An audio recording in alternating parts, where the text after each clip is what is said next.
Emotional regulation under stress is one of the most important skills for navigating conflict because it determines whether your response is driven by reflex or by intention. When you encounter conflict, the brain rapidly evaluates the situation for threat. This process is largely handled by the amygdala, which can trigger a cascade of physiological changes within milliseconds.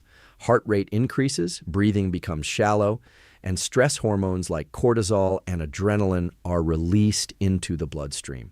This prepares the body for immediate action, but it also reduces your ability to think clearly and make balanced decisions. In this state, your perception narrows. You become more focused on potential threats and less able to consider alternative perspectives. This is useful in situations that require quick reactions, but in most social conflicts, it leads to misunderstandings, impulsive reactions, and escalation. What's often perceived as losing control is really a shift in which brain systems are dominating your behavior. The key to emotional regulation is not eliminating the stress response, but learning to modulate it. One of the most effective ways to do this is through deliberate control of your breathing. Slow, controlled exhales can activate the parasympathetic nervous system, which acts as a brake on the stress response. This doesn't remove the conflict, but it reduces the intensity of your internal reaction, allowing the prefrontal cortex to re-engage. The prefrontal cortex is responsible for higher-order functions like reasoning, planning, and impulse control. When it's active, you can evaluate the situation more objectively, consider long-term consequences, and choose a response rather than defaulting to a reaction. This is what allows you to pause, listen more carefully, and respond in a way that is aligned with your goals rather than your immediate emotions. There's also an element of awareness involved. Many people are not conscious of the moment their stress response is triggered. Developing the ability to notice early signs, such as muscle tension, a change in tone of voice, or a spike in heart rate, gives you a window of opportunity to intervene before the response escalates. This awareness can be trained over time, often through practices that emphasize attention to internal states. Another important factor is cognitive framing. The way you interpret a conflict influences how strongly your stress response is activated. If you perceive the situation as a personal attack or a threat to your identity, the response will be more intense. If you can reframe it as a problem to be solved or a difference in perspective, the emotional charge decreases. This shift allows for more constructive engagement. Repeated exposure to manage stress can also improve regulation. When you experience conflict and successfully navigate it without becoming overwhelmed, your brain updates its expectations. Over time, situations that once triggered a strong reaction become more manageable. This is a form of adaptation, where the threshold for stress activation becomes more calibrated. Ultimately, emotional regulation under stress is about maintaining access to your full range of cognitive and behavioral options. Instead of being pushed into a narrow reactive mode, you retain the ability to think, adapt, and respond in a way that supports both immediate resolution and long-term outcomes. Understanding social dynamics and hidden drivers is essential for navigating conflict effectively, because most disagreements are not actually about what's being said on the surface. What appears to be a conflict over facts, decisions, or opinions is often rooted in deeper biological and psychological needs related to status, control, and belonging. Humans are highly social organisms, and the brain is constantly evaluating where you stand in relation to others. This includes assessing respect, influence, fairness, and inclusion. When any of these are perceived to be threatened, the brain can trigger a stress response similar to physical danger. This is why relatively small disagreements can feel disproportionately intense. They are being processed as threats to social standing or identity. One of the key systems involved here is the same circuitry that governs reward and motivation. Social approval, recognition, and a sense of being heard all activate dopamine pathways. When those are present, interactions feel positive and reinforcing. When they are absent or threatened, the brain shifts toward defensive behavior. This can show up as interrupting, dismissing others, becoming rigid in your position, or trying to assert dominance. A major hidden driver in conflict is the need to feel understood. When people feel that their perspective is ignored or invalidated, the conflict tends to escalate, even if the practical issue is minor. This is because the brain interprets being misunderstood as a form of social exclusion. On the other hand, when someone feels genuinely heard, Even if there is disagreement, the intensity of the conflict often decreases significantly. There's also the factor of perceived control. People are more comfortable and less reactive when they feel they have some influence over the outcome. When that sense of control is removed or challenged, it can trigger resistance or defensiveness. This is why collaborative approaches to conflict resolution are often more effective than authoritative ones. Allowing input and acknowledging perspectives can reduce the perceived threat and create a more cooperative dynamic. Another important element is identity. Many beliefs and positions are tied to how individuals see themselves. Challenging those beliefs can feel like a personal attack, even if that's not the intention. This is particularly true in areas related to values, competence, or roles. Recognizing when identity is involved allows you to approach the situation with more precision, focusing on separating the person from the problem. Nonverbal communication also plays a significant role in these dynamics. Tone of voice, facial expressions, and body language can either signal safety or threat. Even if your words are neutral, a tense posture or sharp tone can amplify the other person's stress response. Conversely, a calm and open demeanor can help regulate the interaction at a physiological level, making productive dialogue more likely. Becoming skilled in this area involves shifting your focus from just the content of the conflict to the underlying drivers. Instead of asking only what the disagreement is about, you begin to ask what each person is trying to protect or achieve at a deeper level. This perspective allows for more strategic responses that address the root of the issue rather than just its surface expression. Over time, this awareness changes how you engage in conflict entirely.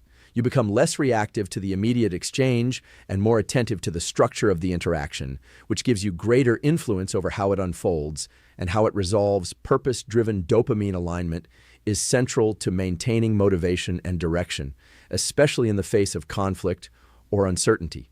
Dopamine is often misunderstood as a reward chemical, but its primary role is in driving pursuit and reinforcing behaviors that move you toward a goal.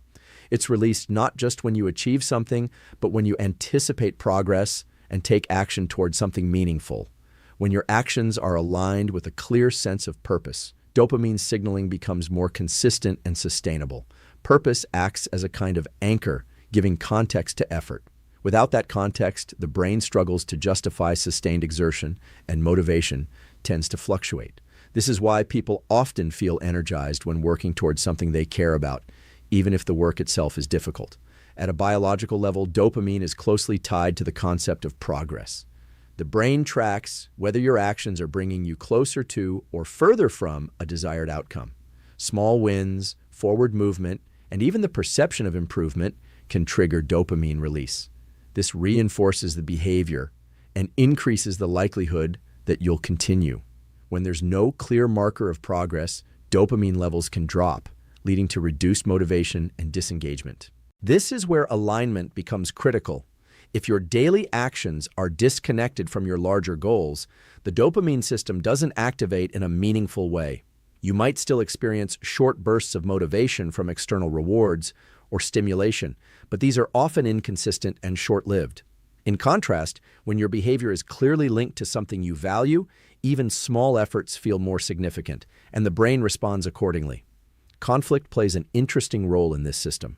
When challenges arise, they can either disrupt or enhance dopamine signaling, depending on how they are interpreted. If conflict is seen as an obstacle that blocks your path, it can reduce motivation by creating a sense of stagnation. But if it's framed as part of the process, something that must be navigated to move forward, it can actually increase engagement. The brain begins to associate effort under resistance with meaningful progress. There's also an important relationship between dopamine and effort itself. Contrary to what many assume, effort is not something the brain naturally avoids when it's tied to purpose. In fact, effort can become reinforcing. When you repeatedly engage in effortful tasks that lead to progress, the brain starts to associate effort with reward. This shifts your baseline, making it easier to stay disciplined and consistent over time. However, this system can be disrupted by excessive reliance on external sources of dopamine, such as constant novelty, social media, or instant gratification. These create rapid spikes in dopamine without requiring sustained effort, which can lower your sensitivity to slower, more meaningful rewards. As a result, Tasks that require patience and persistence can start to feel less engaging. Maintaining alignment requires periodically reassessing your goals and ensuring that your actions are still connected to what you find meaningful. This doesn't mean constantly changing direction, but rather reinforcing the link between what you're doing and why you're doing it. When that connection is clear, the dopamine system supports you in a steady, reliable way, even when progress is slow or challenges arise. Reframing conflict as a growth signal fundamentally changes how your brain and body respond to challenge, because interpretation directly shapes physiology. When conflict is perceived as a threat, the stress response becomes dominant. Cortisol and adrenaline increase, attention narrows, and your behavior shifts toward defense or avoidance. This can be useful in situations that require immediate protection, but in most interpersonal or professional conflicts, it limits your ability to think clearly and respond effectively. The alternative is to train your brain to interpret conflict as information rather than danger. This doesn't mean ignoring the emotional component or pretending the situation is easy. It means recognizing that conflict often contains data about mismatched expectations, gaps in communication, or areas where adaptation is required. When you adopt this perspective, the same physiological activation becomes more manageable and can even support performance rather than hinder it. One of the key mechanisms behind this shift is cognitive reappraisal. This is the process of consciously changing how you interpret a situation in order to alter your emotional response. Instead of viewing a disagreement as a personal attack, you might interpret it as feedback about how your message is being received. Instead of seeing resistance as rejection, you might see it as a signal that more clarity or alignment is needed. These subtle shifts reduce the intensity of the stress response and allow more flexible thinking. There's also a learning component involved. The brain is constantly updating its internal models based on experience. If every instance of conflict is associated with negative outcomes, the brain becomes more sensitive to it over time, triggering stronger reactions even in relatively minor situations. But if conflict is repeatedly experienced as something that leads to resolution, improvement, or insight, the brain begins to categorize it differently. The threshold for stress activation becomes more calibrated, and the response becomes less reactive. Another important factor is the role of prediction error, which is a key driver of learning in the brain. When something doesn't go as expected, such as encountering disagreement or resistance, the brain flags this as a deviation from its model of the world. This creates an opportunity to update that model. If you engage with the conflict constructively, you refine your understanding of people, systems, or strategies. Over time, this leads to better decision-making and fewer repeated mistakes. This reframing also influences motivation. When conflict is seen as part of the path rather than a barrier, it becomes integrated into the process of progress. Challenges provide contrast, which makes forward movement more meaningful. The effort required to navigate difficulty becomes linked to growth, reinforcing persistence. In contrast, if conflict is seen as something to be avoided, it can create stagnation, where important issues go unaddressed and progress slows. There's a behavioral shift that comes with this as well. Instead of withdrawing or escalating, you become more curious. Curiosity is a powerful counter to stress because it opens up cognitive flexibility. You start asking better questions, seeking to understand rather than immediately respond. This changes the dynamic of the interaction and often leads to more productive outcomes. Over time, consistently reframing conflict in this way builds resilience. You become less disrupted by challenges and more capable of extracting value from them. This doesn't eliminate difficulty, but it changes your relationship to it, turning something that would normally drain your energy into something that contributes to your development and forward momentum. Structured progress and reward systems are essential for maintaining long-term drive because the brain relies on clear signals of advancement to stay engaged. Without a sense of progress, motivation tends to decline, even if the end goal is meaningful. This is largely governed by dopamine, which increases not just with achievement, but with the perception that you are moving forward in a measurable way. The brain does not respond well to vague or distant goals on their own. If a goal is too large or abstract, it becomes difficult for the nervous system to track progress, and as a result, dopamine signaling becomes inconsistent. This often leads to cycles of initial motivation followed by drop-off. Breaking larger objectives into smaller, clearly defined steps solves this problem by creating frequent opportunities for reinforcement. Each time you complete a step, even a small one, the brain registers it as progress. This triggers a dopamine release that reinforces the behavior and increases the likelihood that you'll continue. Over time, this builds momentum. What initially required effort and discipline starts to feel more automatic because the brain begins to associate the process itself with reward. There's also an important timing component. Rewards that are too delayed lose their effectiveness in driving behavior. This is why long-term goals without intermediate milestones can feel discouraging. By structuring progress into shorter intervals, you create a more immediate feedback loop. This keeps the system engaged and reduces the likelihood of disengagement or procrastination. Another factor is clarity. The brain responds more strongly to goals that are specific and actionable. Instead of aiming to improve in a general sense, defining exactly what action needs to be taken and what completion looks like provides a clear target. This reduces cognitive load and makes it easier to initiate and sustain effort. Ambiguity, on the other hand, can create hesitation and reduce follow-through. There's also a balance to be maintained between challenge and attainability. If the steps are too easy, they don't generate a strong enough signal to be motivating. If they are too difficult, they can trigger stress responses that lead to avoidance. The optimal zone is where tasks are challenging enough to require effort, but achievable enough to allow for consistent progress. This balance keeps the dopamine system engaged without overwhelming it. External rewards can be useful, but they need to be applied carefully. When overused, they can shift motivation away from the intrinsic value of the task and toward the reward itself. This can reduce long-term drive, especially if the external rewards are removed.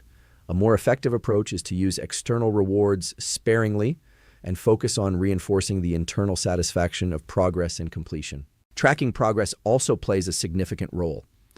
Whether it's through writing, visual markers, or measurable outcomes, having a record of advancement provides a tangible representation of effort. This not only reinforces motivation in the moment, but also helps maintain perspective over time, especially during periods when progress feels slow. Consistency is what ultimately ties this system together. Structured progress only works if it's engaged with regularly. Even small, repeated actions can lead to significant outcomes when they are sustained over time.